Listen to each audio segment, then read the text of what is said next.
So that brings us to this morning. Now the NWS has most of the Gulf Coast under a high rip current risk. Beach conditions may not be the best today. Yeah, but with spring break underway, officials want you to stay safe on our coast. 10 Tampa Bay's Christina Mendez is live on St. Pete Beach this morning. Christina, this warning is going to be in place throughout the day. Something to keep in mind if beach is on your agenda.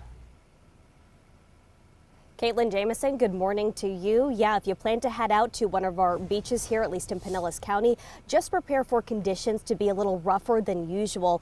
Up in Clearwater Beach, we know specifically there are 5 lifeguards that are stationed on duty there, and experts suggest to swim close to those. But when you get to a beach like this, St. Pete Beach, where I am today, it clearly states there are no lifeguards on duty. So keep that in mind as your plans are for today.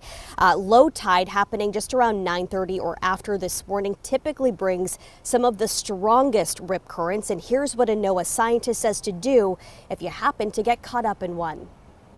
If you do get caught in a rip current, the best thing you can do is stay calm. It's not going to pull you underwater, it's just going to pull you away from shore. Call and wave for help. You want to float, and you don't want to swim back to shore against the rip current because it'll just tire you out. You want to swim out of the rip, parallel to shore along the beach, and then follow breaking waves back to shore at an angle.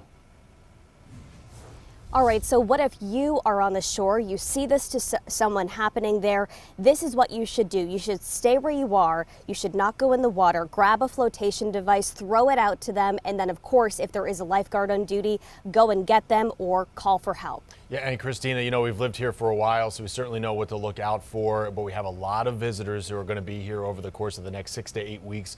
What should people keep an eye out for this morning to spot a potential rip current out there if they're thinking about putting their toes in the water? Yeah, so stay back when you get out to the beach access. Take a look at the water. If you see some calmness in between breaking waves or a difference in color of the water, those usually are telltale signs that a rip current is present. Live on St. Pete Beach this morning, Christina Mendez, 10 Tampa Bay.